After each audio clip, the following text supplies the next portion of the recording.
경영권 승계를 위해 삼성물산과 제일모직을 부당하게 합병한 혐의로 기소된 이재용 삼성전자 회장의 1심 선고가 내일 이뤄집니다.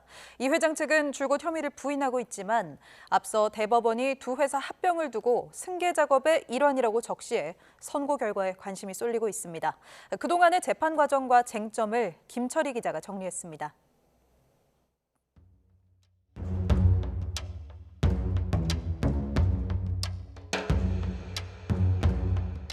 삼성의 부당합병 의혹 수사는 지난 2018년 11월 증권선물위원회 고발로 시작됐습니다.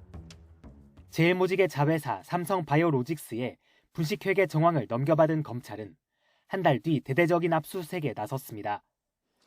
회계 부정의 목적이 이재용 삼성전자 회장의 경영권 승계에 있는 것으로 판단해 칼끝을 직접 이 회장에게 겨눴습니다.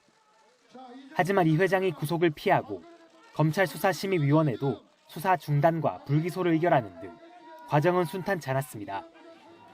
1년 9개월에 걸친 수사 끝에 검찰의 선택은 불구속 기소였습니다. 이재용 부회장과 미래전략실은 최소 비용으로 삼성그룹을 승계하고 지배력을 강화하기 위해 치밀한 계획을 세우고 이 회장 핵심 혐의는 삼성물산과 제일모직 합병 과정에 부당하게 개입했다는 이른바 부당합병 의혹입니다.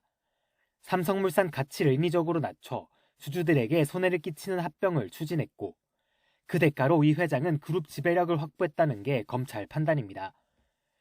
검찰은 수사 실마리가 된 삼성바이오로직스 분식회계 역시 불공정 합병 논란을 피하기 위한 작업으로 판단하고 결심 공판에서 이 회장에게 징역 5년과 벌금 5억 원을 구형했습니다. 반면 이 회장 측은 줄곧 억울함을 호소하고 있습니다. 이 회장 개인 이익을 염두에 둔 적이 없고 절차를 지킨 합병이 두 회사 모두에게 도움이 되는 것으로 생각했단 겁니다. 다만 앞선 사법부 판단은 이 회장 측 주장과 차이가 있습니다.